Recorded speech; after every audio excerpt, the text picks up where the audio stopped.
Hello guys, welcome to career media once again. My name is Gulshan Shah. Friends, आज जिस topic पे हम बात करने वाले हैं वो एक बहुत ही क्रिटिकल इशू है। एक्चुअली में जिस इशू को आज हम एड्रेस करने वाले हैं वो है मेडिकल स्टूडेंट्स की गिरती बिगड़ती मेंटल हेल्थ इश्यूज, जिसे लेकर के एनएमसी की तरफ से सर्वे की गई थी। और सर्वे की जो फाइंडिंग्स आई है, उसकी जो स्टैटिस्टिक्स है वो हैरान करने वाली है।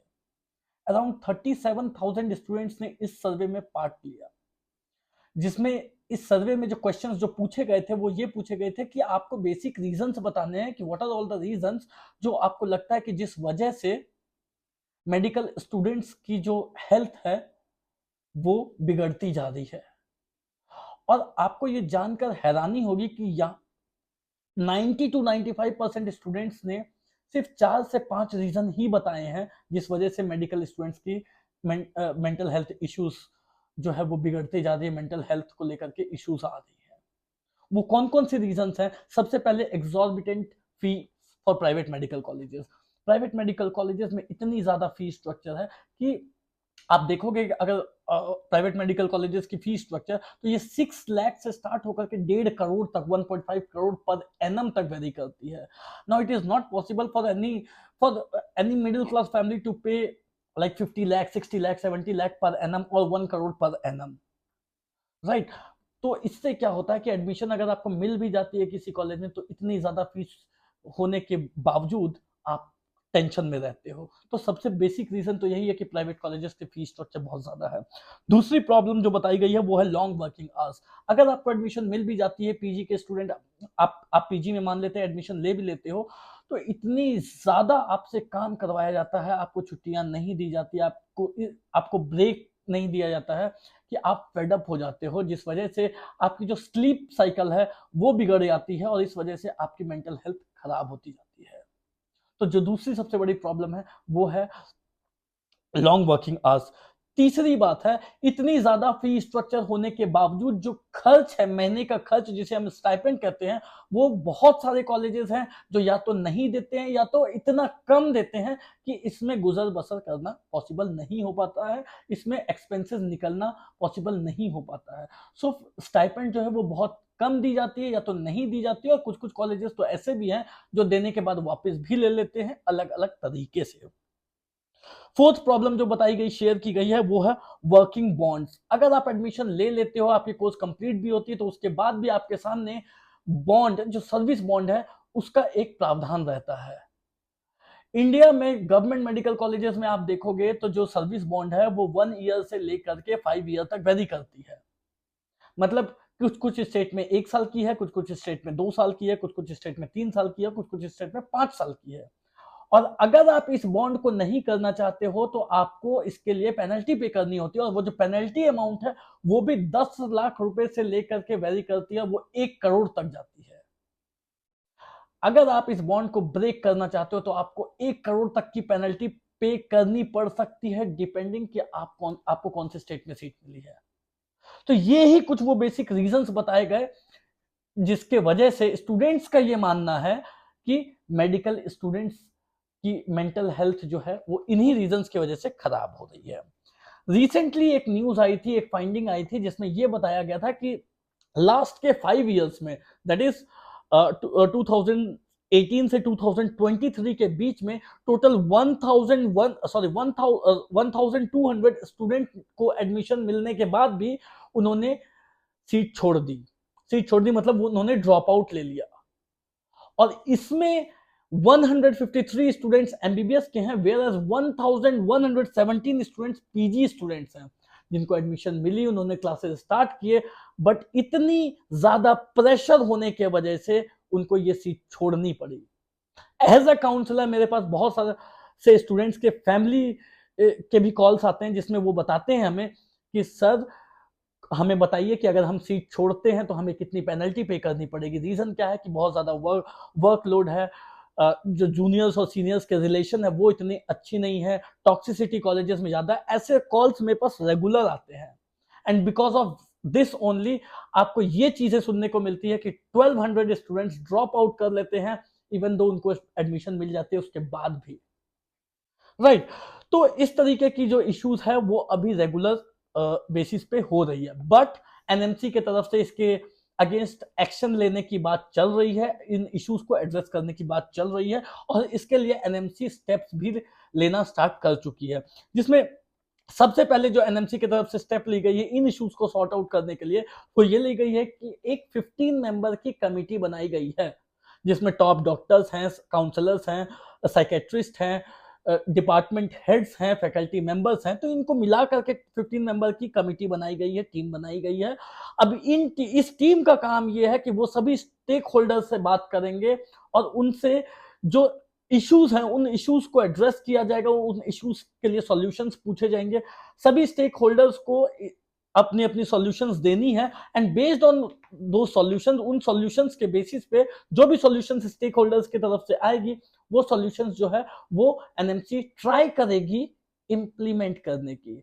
अब जो सबसे बड़ी दिक्कत एनएमसी के सामने में आएगी वो क्या आएगी कि कुछ कुछ रेगुलेशंस तो एनएमसी के अकॉर्डिंग है, बट कुछ कुछ रेगुलेशंस जो है वो स्टेट मेडिकल काउंसिल के अकॉर्डिंग है। हमारे पास इंडिया में दो काउंसिल चलती है, एक सेंट्रल काउंसिल जिसे हम एनएमसी कहते हैं, जो एनएमसी हमारी जो सेंटर लेवल की काउंसिल है, और एक स्टेट लेवल की काउंसिल होती है जो आपकी रजिस्ट्रेशन भी होती है, तो वो एनएमसी के अंदर हो सकती है या तो एक पर्टिकुलर स्टेट के अंदर हो सकती है, स्टेट मेडिकल रजिस्ट्रेशन हो सकती है। तो कुछ कुछ रेगुलेशंस, तो कुछ कुछ कॉलेजेस हैं जिसमें स्टेट की रेगुलेशंस चलती है। अब एनएमसी अपनी रेगुलेशंस जो जहां पे एनएमसी की रेगुलेशंस चलती है उनको तो एनएमसी डील कर सकता है, बट जिसके जो रेगुलेशन स्टेट के अंदर आती है उसमें एनएमसी को स्टेट से बातचीत करके और फिर उसे सॉर्ट आउट करना पड़ेगा। मतलब एनएमसी को स्टेट मेडिकल काउंसिल को भी साथ में लेकर चलना पड़ेगा अगर वो सही मायने में इन इश्यूज को एड्रेस करना चाहती है तो।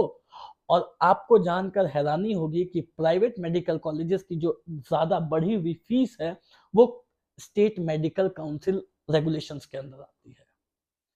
प्राइवेट कॉलेजेस की जो फी, जो स्टाइपेंड है, जो आप इशू सुनते हो कि लो स्टाइपेंड दी जा रही है या नहीं दी जाती है, वो भी प्राइवेट कॉलेजेस की वो स्टेट मेडिकल रेगुलेशंस के अंदर आती है। तो जो मेन मुद्दे जो है, मेन पॉइंट्स जो है, मेन रीजन जो है वो तो स्टेट मेडिकल रेगुलेशंस के अंदर ही आ रही है।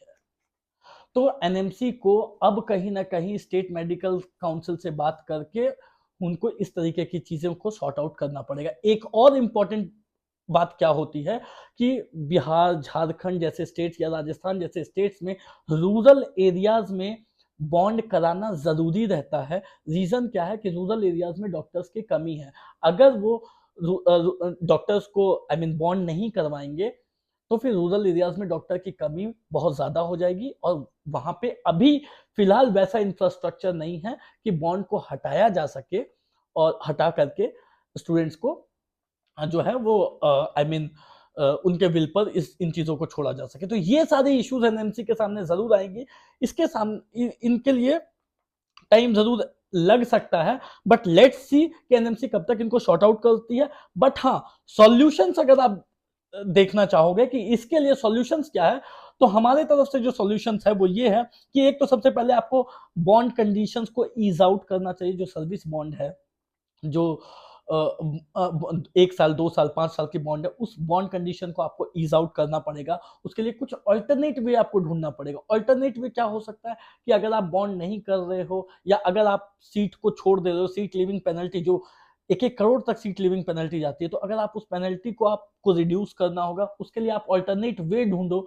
अल्टरनेट वे क्या हो सकता है कि आप 1 साल के लिए अगर कोई स्टूडेंट किसी सीट को छोड़ता है तो आप नेक्स्ट ईयर के लिए उस स्टेट में उस स्टूडेंट को बैन कर दो। इस तरीके की चीजें आपको करनी होगी। आपको कुछ अल्टरनेट वे ढूंढना होगा। आप सीट लिविंग पेनल्टी या फिर सर्विस बॉन्ड पेनल्टी जो है उसको रिड्यूस करना होगा। 1-1 करोड़ तक की जो पेनल्टी आप ले रहे हो उसको कम करो, ये एक सॉल्यूशन हो सकती है।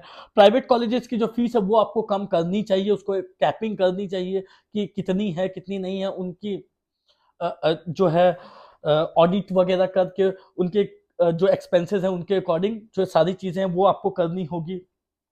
स्टाइपेंड जो प्राइवेट कॉलेजेस अभी बहुत कम देते हैं वो कहीं ना कहीं एटलीस्ट गवर्नमेंट के इतनी तो देनी चाहिए। जैसे कुछ कुछ स्टेट्स हैं, यूपी में गवर्नमेंट कॉलेजेस जो हैं वो 80,000 85,000 स्टाइपेंड देती है।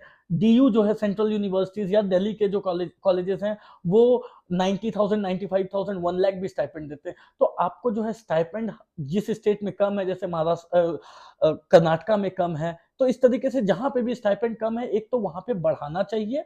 और दूसरी बात क्या है कि प्राइवेट कॉलेजेस से ये प्रॉमिस लेनी चाहिए कि आपको जो है वो गवर्नमेंट कॉलेज जितनी स्टाइपेंड देती है उतनी आपको देनी पड़ेगी। एटलीस्ट अगर उस स्टेट में गवर्नमेंट कॉलेज 60,000 दे रही है तो प्राइवेट कॉलेज को भी 60,000 एटलीस्ट देना चाहिए। आप फीस भी बहुत ज्यादा ले रहे हो, स्टाइपेंड भी नहीं दे रहे हो, तो वैसे में एक्सपेंसेस डॉक्टर्स के कैसे निकल पाएंगे, राइट? तो ये चीजें करनी चाहिए। फिर आपकी जो वर्किंग आवर्स है उस वर्किंग आवर्स में आपको डॉक्टर्स को लीव देना, ब्रेक देना जरूरी है, लीव देना जरूरी है। थोड़ा बीच बीच में एक दिन का लीव आपको देना चाहिए जिससे कि जो उनके मेंटल हेल्थ इश्यूज है वो सॉर्ट आउट हो सके, उनके जो प्रॉब्लम्स है वो प्रॉब्लम्स को वो सॉर्ट आउट कर सके, वो थोड़ा ईज आउट हो सके। तो ये सॉल्यूशंस जो है, इन्हीं सॉल्यूशंस से ये चीजें सॉर्ट आउट हो सकती है। बट देखने वाली बात यही रहेगी कि एनएमसी इसे कब तक और कितनी फास्टली इन चीजों को इंप्लीमेंट करती है। हालांकि इन पर काम होना स्टार्ट हो चुका है, but let's see what happens in coming days. That's all for today guys. कोई भी डाउट हो, क्वेरी हो तो दिए गए नंबर पर कॉल कर सकते हैं। बाकी नीट पीजी के लिए आप 2024 के लिए अपडेटेड रहना है तो आप चैनल को सब्सक्राइब कर दें। Thank you so much.